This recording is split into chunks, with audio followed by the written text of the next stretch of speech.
All right, section 10.4b, naming ionic compounds. This is part 2 of that. Here's our objectives. Be able to correctly name ionic compounds with metals that have variable oxidation numbers and provide chemical formulas for ionic compounds with metals that have variable oxidation numbers. So that's kind of our key thing, metals with variable oxidation numbers. All right, so here's the thing. There's a lot of transition elements that have variable oxidation. In other words, they could be a +2, +3, so on. Probably the majority of the transition elements this is true for. And in that case, what happens is you get different compounds. So if you have a compound with iron and oxygen, you get FeO, and you get Fe2O3. And we need to be able to name those in such a way that we know which one we're talking about, which compound are you talking about when you name it. So scientists have come up with a rule, and the way to do it is we use Roman numerals and put them in parentheses. Now there's an old-fashioned way for doing this, and you'll see this in a lot of books, and if you look things online, that there are old-fashioned names. So like there's ferric and ferrous for like iron, and they change the names to ic and us. You know how they end with those. But that kind of method is kind of going out of style, and this method, and with the Roman numerals, it's better, it's easier than trying to remember which one means which, and so on. So we're going to use Roman numerals. That's what you're responsible to know.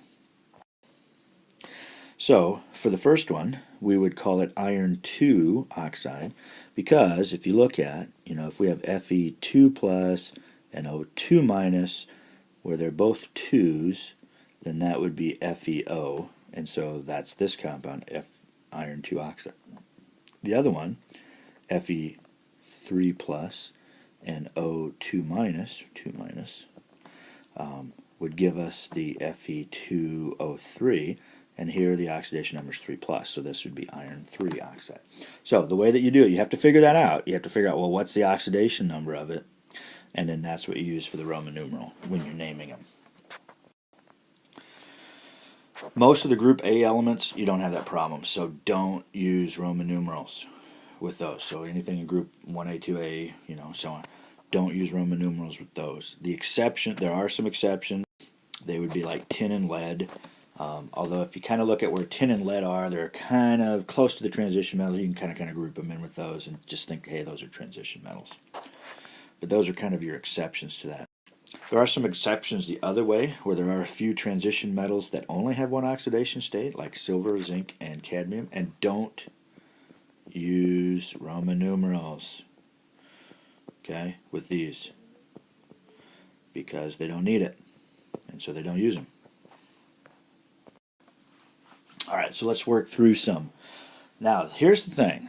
When you do this, and this is what gets tricky, is, you've got some that you do, some that you don't, and you got to look, and you got to know a little bit about where they're at, and say, hey, is this one of those that's going to have, multiple oxidation states? And, well, lead is one of those. Even though that's, in a group 4, it is one of those oxidation possibilities. So what we need to do is figure out, well, what's the oxidation number of oxygen? That one is always 2 minus. And if we're in a 1-to-1 relationship here, that means that the PB would have to be the opposite, 2 plus. There's no other choice. So we would call this lead.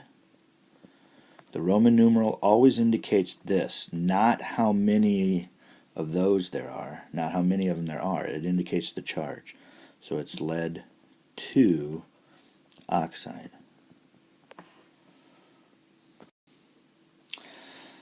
Okay, iron, yep, transition metal, so yeah, we got to figure it out.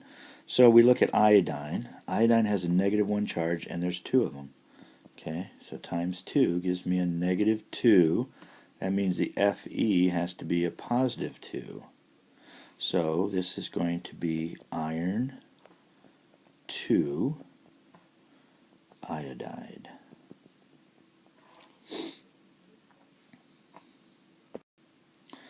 All right, here's another iron one. All right, so what do we got? We got sulfate. Well, you'd have to look up sulfate.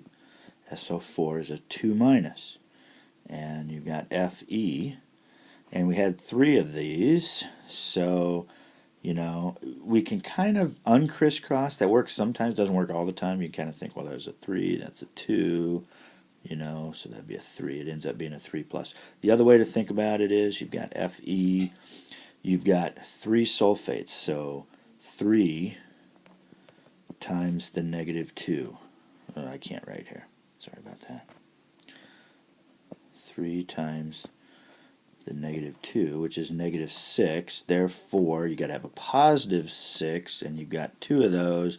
Divide by 2, and you get a positive 3. Kind of a pain, you know, to kind of do all that. It just, you know, as you get to do more and more of these, it does get to be a lot easier.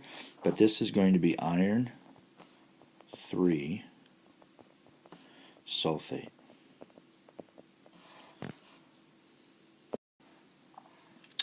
All right, so we got some gold and some chlorine. So chlorine is negative 1, and there's 3 of those. So that's a negative 3 altogether. Therefore, to balance that out, this would have to be a 3 plus. So this must be gold 3 chloride.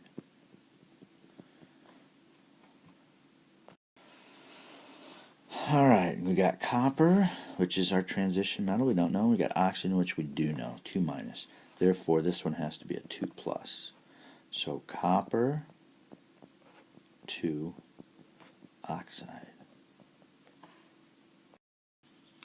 All right, last one. We got sulfur, which is a 2 minus, and there's 2 of those. So times 2 gives me a 4 minus. We only got 1 lead, so we're going to have a 4 plus. So this must be lead 4 sulfide.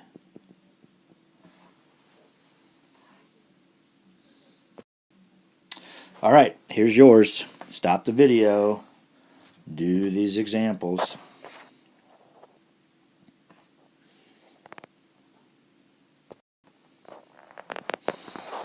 All right, this one. We've got hydroxide, which is negative 1. We got 2 of those, so that's negative 2. Therefore, the lead must be positive 2 to balance that. So this is lead 2 hydroxide.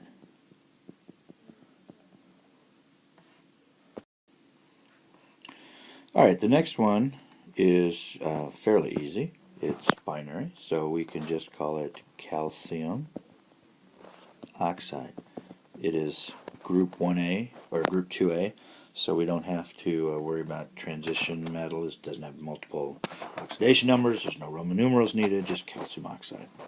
And that's the thing, is you have to be able to jump back and forth and figure out. Okay, so looking at the next one, figure out what you're going to do on that one. And once again, strontium, not a transition metal, so we would just say strontium sulfate. And don't change those polyatomic ions. Now the next one is, it's got a metal that's a variable one. So we got to figure out if it's iron 2 or iron 3. Since Br is minus 1 and there's 3 of them, that's a minus 3. So then the Fe must be a plus 3 to balance that out. So we can say iron 3 bromide. And the last one, silver. Silver is a transition metal, but remember, silver is one of those that we said does not have multiple oxidation numbers. So it's always just going to be silver nitrate. No Roman numeral needed. Please don't put it in there. Okay, let's do some more practice on these. So write formulas for these.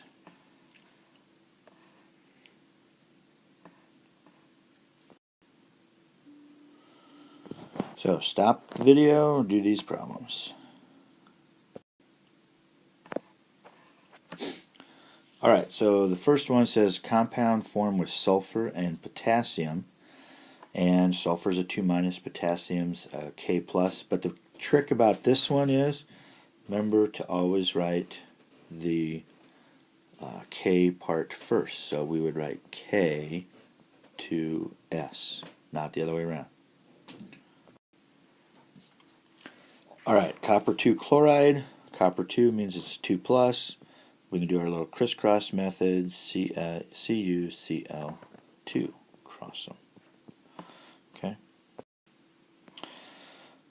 Plus 1, minus 1, that's easy, just put them together. NH4OH, ammonium hydroxide. Once again, same thing, plus 2, minus 2. Don't do the crisscross method or you end up too big. It's just going to be MgS. And the last one, you had to look this up. Hydrogen phosphate is HPO4 2 minus. Crisscross them, we get Na2HPO4. Okay?